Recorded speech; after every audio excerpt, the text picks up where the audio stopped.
Well, a man was in his pastor's office for counsel. The man who was in his pastor's office was clearly a Christian.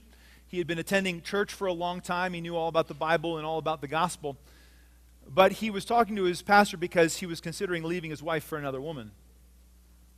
The pastor was trying to get at the heart of the issue with this particular man. And so he said to him, what is your deepest desire? I mean, is your deepest desire to please God, to obey God, to keep your vow to your wife? Or is your deepest desire to leave your wife for this other woman and experience everything that that's going to bring? Heartache to your family, heartache to you, loss of reputation, all these different things. And so the man went away with that question, and he considered it for several days, and he came back to the pastor several days later. They had an appointment. And the pastor said, what is your deepest desire? And the man said, I've discovered my deepest desire is to leave my wife and be with this other woman. And that's exactly what he did. And although a story like that may be, wow, how horrible, any one of us in this room who would consider ourselves to be a follower of Christ can relate to this man. A man who would choose to do something that he knows is the most destructive because it's what he most deeply wants. We could relate to a longtime churchgoer who knows all the facts about Jesus and knows the gospel and knows the right things to say, but still deeply desires sin. That which is most destructive to us. And all of us can relate to wanting sin. We can all relate to wanting things that we know are destructive to us, harmful to others, destructive in our relationship with God. And we try to change, and we try to want the right thing, and we try to desire what's best and healthy and good and pure and holy. But when we're honest with ourselves, often our deepest desire is sin. And so what do we do with that? Today we come to a table that Jesus set for us 2,000 years ago, and there we find the ultimate solution to our problem. And the solution is not religion. It's not about trying harder. It's not about digging deeper. It's not about trying to convince myself that I do really want what is best for me, that I want the right thing. It's about something called the new covenant, and it's about receiving a new heart and a new mind. And it's vital to understand and experience if we want to have a deep and rewarding journey with Jesus. And so it was the last night of Jesus' life. And he gathered them together in this upper room in Jerusalem, and he was going to have a meal with them. We call it the Last Supper for obvious reasons, right? And Jesus had told his disciples, I have eagerly anticipated this time together, this meal with you. And it wasn't just for time together because he was getting ready to die and leave and go back to heaven. It wasn't just the meal he was looking forward to, but it was the deep symbolism that he was about to give them that would communicate to them what he was about to do for humanity. And the things he would give them on this night, he intended for them to continue to do, intended for us to continue to do until he returned, because these are things that would remind us who Christ is, what he's done for us, and what is most essential in a relationship with him. And in the middle of this highly symbolic dinner, Jesus says something that we often kind of just brush right over, pass right over for understandable reasons. But I want us to dig into this one statement today, okay, and kind of unpack it and see the goodies that are inside for us. And hopefully we'll all take something from this. But it's found in Matthew chapter 26, this statement, and it begins in verse 27. Chapter 26, verse 27. It says, Then he, Jesus, took the cup, gave thanks, and offered it to them, saying, Drink from it, all of you. This is my blood of the new covenant, which is poured out for many for the forgiveness of sins. All right, so this is this deep kind of cryptic statement. It's no wonder we kind of pass over it, because we look at it and we can tell there's something important about that. I mean, it seems kind of weighty, but what in the world is Jesus talking about? This is the blood of the new covenant, and drink it for the forgiveness of your sins. I mean, what is that all about? Well, first of all, what in the world is a covenant? A lot of us have an idea of what a covenant is. When we think of covenant, oftentimes we think of like our homeowners associations, and the covenant protects us from our neighbors, like painting their houses orange with pink polka dots or leaving their old washer and dryer out in front of the house. That's a covenant that we're all kind of familiar with. But basically, a covenant is simply a contract between two or more parties describing what each party will do. I've often wondered, what's the difference between a covenant and a contract?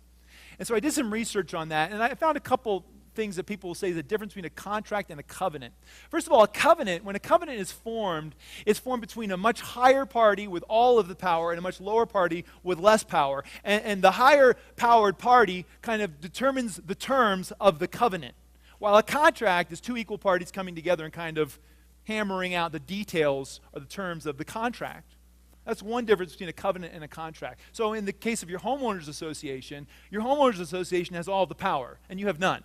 Right? So they tell you what the terms of the contract are, or the covenant are, and you either abide by it or don't and suffer the consequences, right? They don't come to you and say, well, do you think your neighbor should be able to paint their house pink? No, they just tell you, right? That's a covenant. Another difference between a contract and a covenant is that when a contract is made, if one party breaks the terms of the contract dissolves, right? You don't do your end, I don't do my end, the contract is nullified. But in a covenant, even when you break your end of the deal, I still continue to hold to mine.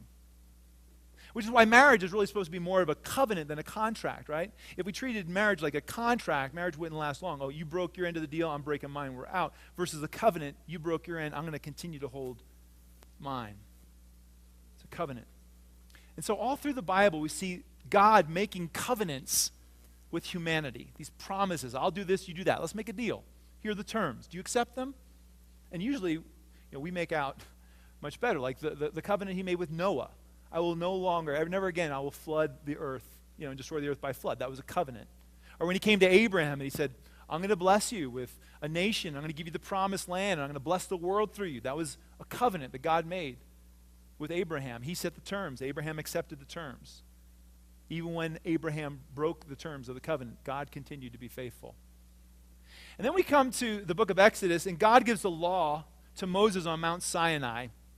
And when he does this, a pact is kind of created between God and Israel, known as the Sinai Covenant. And we read about it in Exodus chapter 24, and it gives us a kind of a good idea of what a covenant looks like and how a covenant is formed. So if you look at Exodus like 20, 21, 22, 23, this is where God is giving the terms of the covenant. These are all these laws that he's giving to Israel, not just the 10 Commandments, but laws about how they should treat one another and how they should treat one another's property and issues of social justice and how they would treat servants, all these kind of terms, all these laws, right? And so he gives all these to them, and you can tell this isn't a contract because God isn't negotiating this with the people. He is the one in power. And so he says, here are the terms. Do you accept them? Yes or no? And we come to chapter 24. And we see that after God has given all of these laws, it says in chapter 24, verse 1, Then he, the Lord, said to Moses, Come up to the Lord, you and Aaron, Nadab and Abihu, and 70 of the elders of Israel. You are to worship at a distance, but Moses alone is to approach the Lord. The others must not come near, and the people may not come up with him. So God is kind of setting this appointment with his people. He's telling them they have to stay at a distance. Only Moses can come near. Everyone else needs to stay at a safe distance. Verse 3, when Moses went and told the people all the Lord's words and laws, they responded with one voice, everything the Lord has said we will do. So Moses gives them all the content of Exodus chapter 20 through 23, all these laws, and the people stand and say, we're in. We understand the terms, we're in. Now, this is the first thing we see about this establishment of a covenant is that God gives the conditions, right? And the people agreed. And so they stood and respond with one voice. I love it. They stand up and all with one voice they say, everything the Lord has said, we will do. We're in, right? So now they have to ratify the covenant. They have to seal the covenant. It's not a done deal yet. And in the Old Testament, a covenant would be ratified with blood, as we'll see as we pick up halfway through verse 4. Moses, got up early the next morning and built an altar at the foot of the mountain and set up 12 stone pillars representing the 12 tribes of Israel. So he builds this altar. Moses builds an altar. Then he sent young Israelite men, and they offered burnt offerings and sacrificed young bulls as fellowship offerings to the Lord. So they then kill all these animals. Verse 6, Moses took half of the blood and put it in bowls, and the other half he sprinkled on the altar. Then he took the book of the covenant, the one with all the terms written in it, and he read it again to the people. And they responded once more, "We will do everything the Lord has said. We will obey." Moses then took the blood, sprinkled it on the people, and said, "This is the blood of the covenant that the Lord has made with you." This sounds familiar. It's like familiar language, like Jesus was using the same language in that Last Supper. "This is the blood of the covenant that the Lord has made with you in accordance with all these words." All right. So some things we notice about this covenant, now known of as the Old Covenant. And the first thing we notice about this covenant is it's ratified with the blood of animals.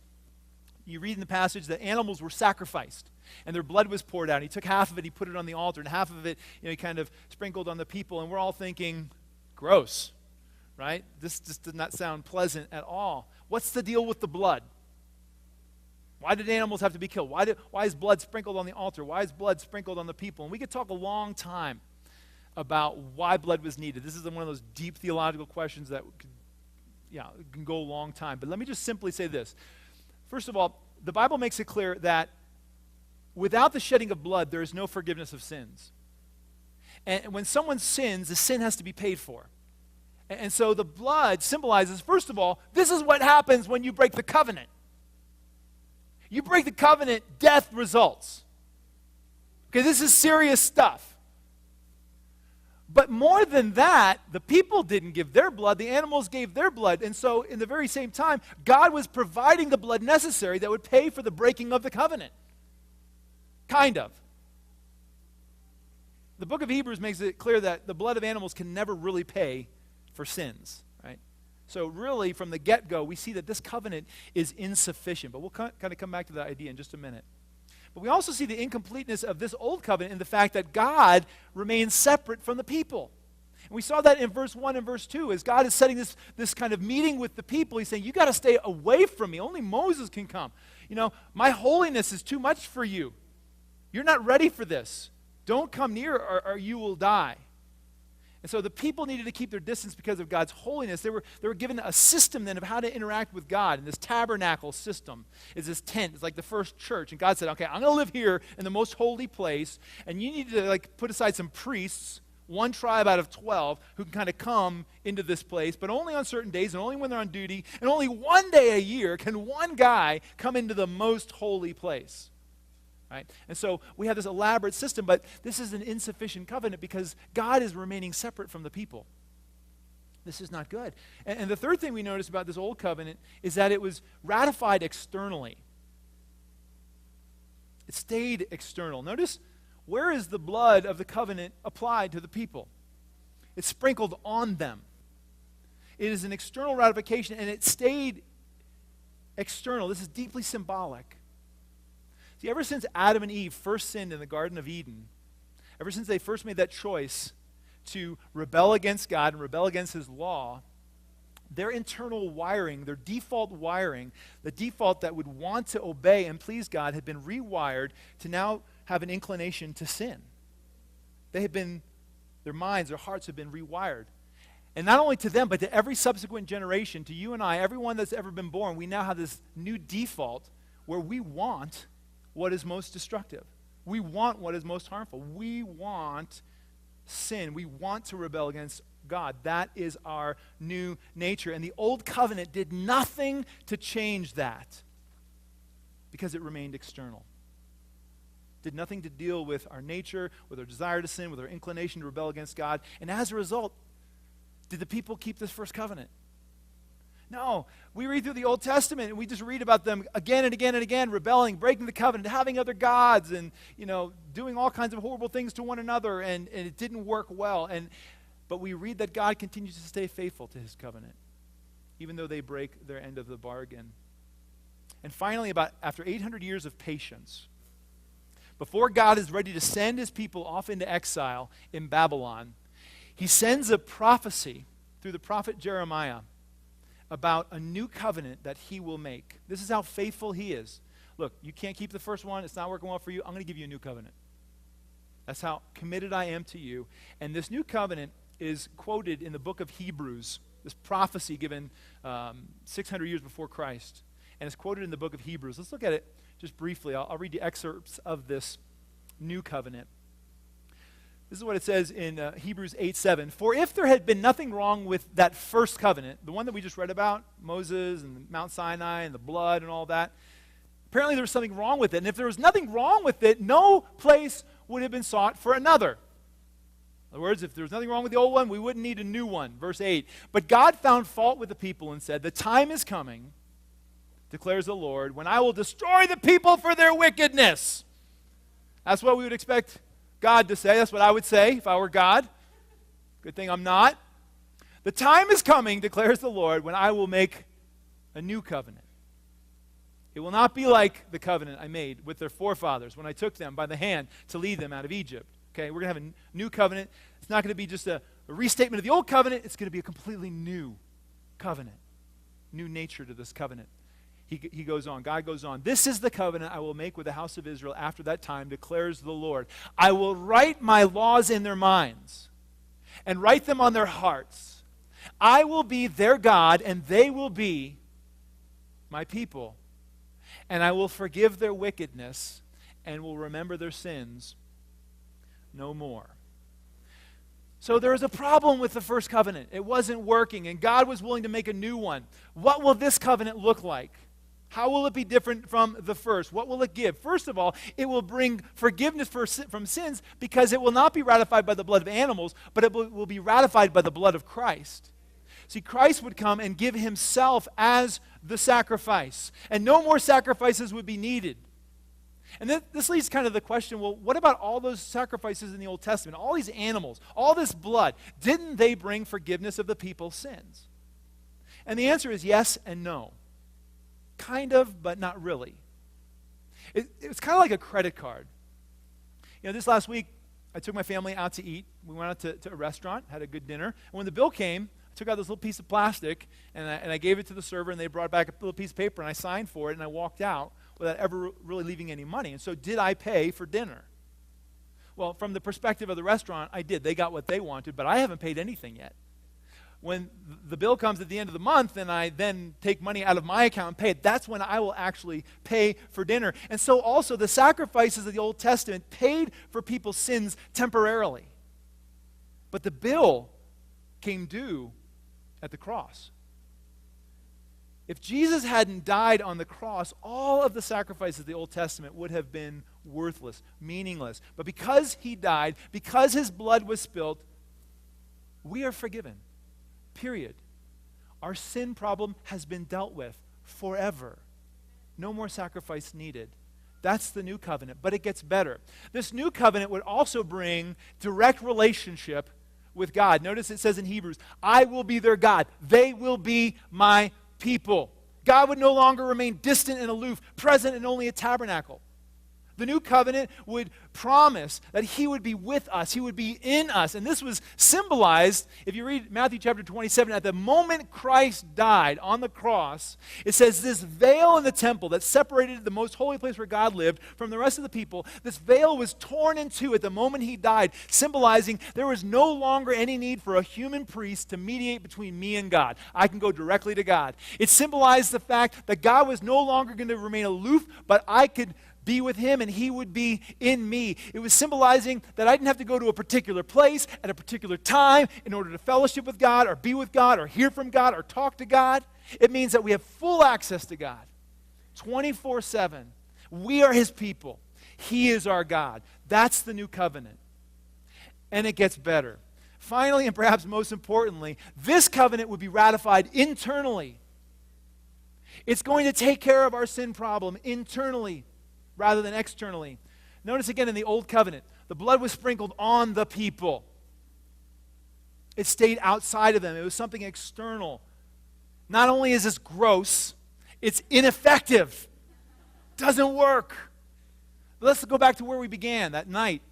Jesus with his followers having dinner. And we come to this cryptic quote once more where he says, drink this, all of you. Drink it. This is my blood of the new covenant. Jesus' blood ratifies this covenant. What he was about to do the next day on the cross, it would ratify this covenant, put it into effect, and in this new covenant, we drink the blood of God's Son. We take it into us. It's internal. And that's why it says in Hebrews, God's promise to Jeremiah in the prophecy, I will give you a new heart. I will give you a new mind. I will write my laws inside of you.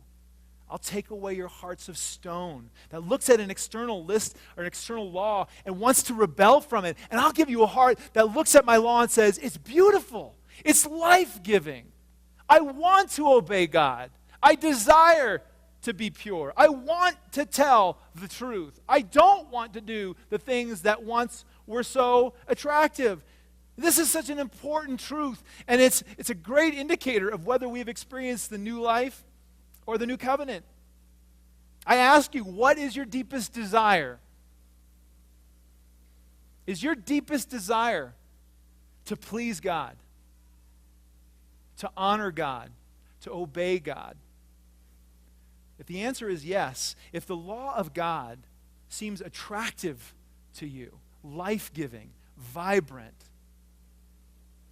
then you have experienced the new covenant. You have been reborn, in the words of Jesus. And that's not to say we don't ever wrestle with temptation or desire to sin. Because guess what? That old covenant is always still in there. That old self is always there, warring with the new self. But we keep coming back to the blood of Christ that forgives and transforms. Forgives and transforms. And we have our hearts and our minds renewed.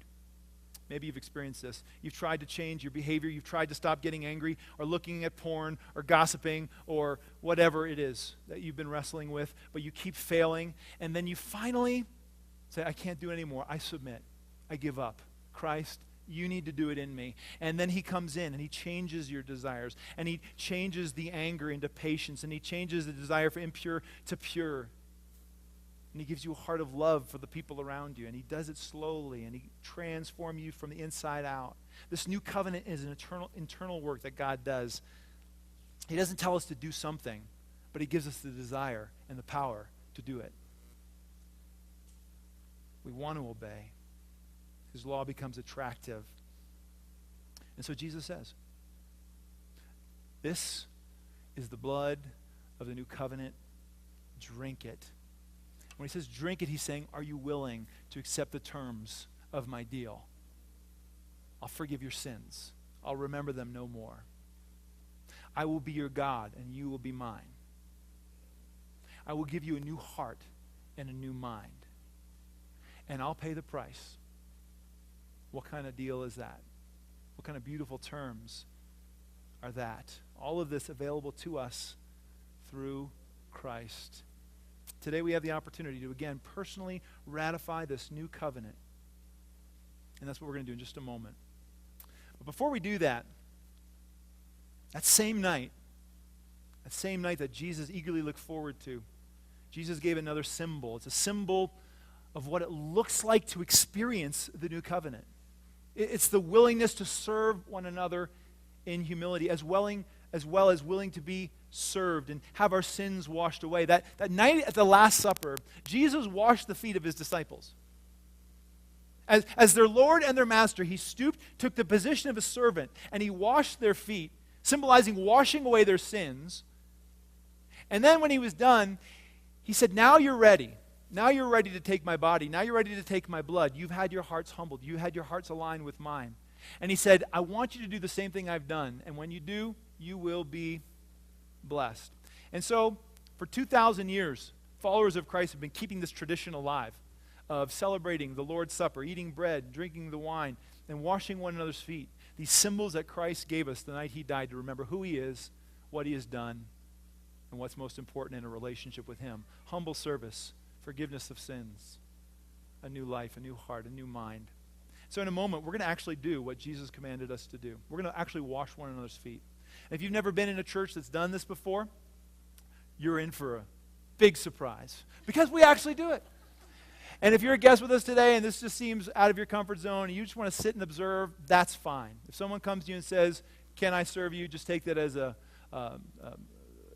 someone wanting to bless you, but be willing to say, comfortable to say, you know what, I'm just observing today. But let me encourage you to get out of your comfort zone and serve someone else and be served. And as you serve, imagine that you're serving Jesus. You're washing the feet of Jesus, because that's what he says we do when we serve one another. We're serving him.